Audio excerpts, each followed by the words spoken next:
안녕하세요. 시작좋은TV 사당동 공인중개사 이승주입니다. 여러분들 신축 빌라 분양 현장에 가보시면 빌라 30평형 이런 식으로 나오는데 아파트 30평형이랑 비교해봤을 때 훨씬 작은데? 이런 느낌이 좀 들기도 하시고, 또 이제 서류상을 보면은 내가 아는 30평형은 전용 면적이 20 몇 평 정도 되는데 일반적으로 아파트는 33평 혹은 32평형 하면은 전용 면적이 뭐 79제곱미터에서 84제곱미터 25평 정도 되는데 서류상에는 왜 18평 이렇게밖에 안 나오죠? 혹은 16평 그 이하로 나오기도 하는데 왜 이렇게밖에 안 나올까요? 실제로 내부에 들어가 보면 시각적으로도 훨씬 더 작은 느낌을 받기도 하는데요. 그 이유에 대해서 오늘 제가 몇 가지 설명을 드리려고 합니다. 제 일전 영상에 아파트의 발코니에 대해서 설명을 드리고 이 전용 면적에 포함이 되지 않고 이 발코니는 서비스 면적이라고 설명을 드린 적이 있었습니다. 그 내용과 어떻게 보면 좀 이어지는 내용이라고 볼 수 있는데요. 2010년도 이후에 지어지는 빌라들은 신축형 빌라라고 해서 이 발코니 서비스 면적을 제외한 발코니 확장형으로 보통 설계를 합니다. 그러니까 설계도면을 보면은 확장 전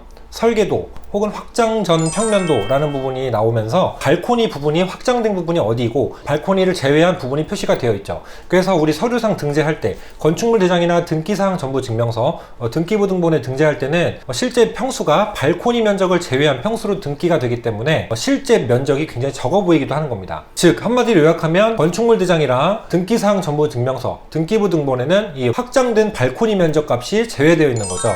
그래서 30평형 빌라 내부를 또 들여다보면 30평형 아파트 형태를 생각해보고 들어갔다가 실제로 훨씬 더 적은 면적을 볼 수밖에 없고, 그리고 훨씬 더 적은 형태로 서류상에 등재가 될 수밖에 없는 겁니다. 자, 따라서 분양 전에 평면도를 요청을 해보시는 게 좋아요. 분양 사무실 혹은 건축주한테 가서 평면도를 요청을 해서 받아보시는 게 좋습니다. 받아보시면 좋은 이유들이 또 다른 게 또 있는데 가구 배치도 해야 되잖아요. 그리고 이 평면도에는 향도 나와 있어요. 어느 방향이 나와 있기 때문에 실제로 거실 기준 혹은 방 기준에 무슨 향인지도 향도 파악할 수가 있고, 또 집의 구조도 알 수가 있죠. 또 그러면서 확장된 발코니가 어디 쪽인지 표시가 되기 때문에 확장된 발코니의 면적도 파악할 수가 있는 거죠. 자, 그래서 정리하면 일반적으로 30평형이라고 돼 있는 빌라의 모델하우스에 가보면 실제로 전용 면적이 한 16평에서 18평 정도 형태라고 보시면 될 것 같아요. 왜냐면 요즘 신축형 빌라들은 방 3개, 화장실 2개, 그리고 거실, 그리고 또 별도의 다용도실까지 전용 18평형 정도면 충분히 만들 수가 있기 때문에 또 이렇게 표시가 되기도 하고요. 자, 그렇다면 이 아파트처럼 어차피 발코니 확장을 할 건데 왜 발코니 확장된 면적까지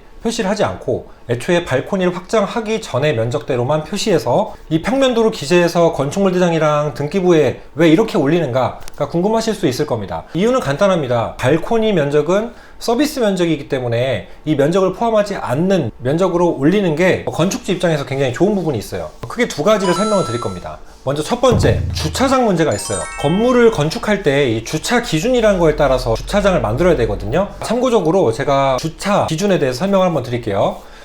서울시 다가구 및 다세대 주택의 주차 기준이라는 게 있는데 30제곱미터 이하 기준으로는 세대당 0.5대 이상을 만들어야 되고요. 그리고 전용 면적 60제곱미터 이하는 세대당 0.8대 이상, 그리고 전용 면적 60제곱미터를 초과하는 경우는 세대당 1대 이상을 배치를 하게 돼 있어요. 전용 면적 60제곱미터, 그러니까 18평이죠. 63, 18 대략적으로 하면 18평, 전용 18평 이내로 만들어야 0.8대 주차 기준을 만들어서 더 넓은 공간을 집으로 뺄 수가 있는 거죠. 60제곱미터를 초과하는 순간 세대당 주차 1대를 꼭 만들어야 되기 때문에 우리가 전용 면적을 적게 기재하고 이 평면도도 발코니 확장 전의 평면도로 기재를 하는 겁니다. 한마디로 주차장의 면적 기준을 좀 완화하기 위해서 이렇게 하는 거죠. 자, 두 번째는 용적률 문제 때문인데요. 자, 예를 들면 용적률 200%라고 치면 땅이 100평이에요. 그럼 이 100평에 한 층에 40평짜리를 짓는 겁니다. 그럼 용적률 200%면 40평짜리를 5층을 쌓을 수 있는 거예요.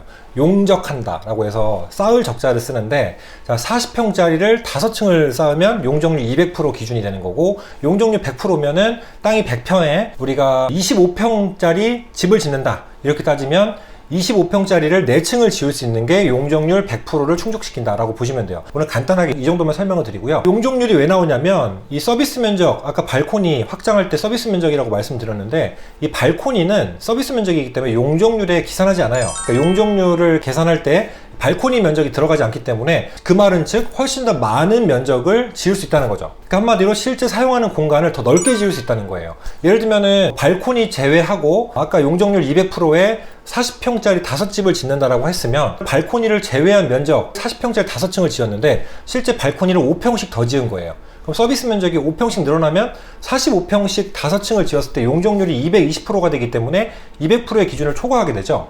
자, 근데 우리 서비스 면적이 발코니이기 때문에 발코니는 계산하지 않으므로 40평짜리 그대로 5층을 지을 수 있게 되는 거죠. 자, 이 부분이 용적률의 제한을 벗어날 수 있는 기준이 되기 때문에 한마디로 발코니 면적을 포함하지 않는 용적률 기준을 최대로 지어 놓으면 발코니가 확장되는 부분은 포함이 안 되죠. 다시 말하면. 그렇기 때문에 훨씬 더 넓은 면적을 지을 수 있기 때문에 발코니 확장 전의 면적을 올리는 겁니다. 앞서 말한 두 가지 이유 때문에 빌라, 신축형, 30평형이라고 하더라도 실제 서류를 보면 훨씬 더 적은 전용 면적이 나오고 아파트랑 비교해서 훨씬 더 작아 보이고 이런 효과들이 나오는 겁니다. 자, 그렇다고 이 부분이 불법이다, 위법이다 부분은 아니지만 발코니 확장된 면적이 어느 정도 되는지를 평면도를 잘 확인을 하시면 좋을 것 같고요.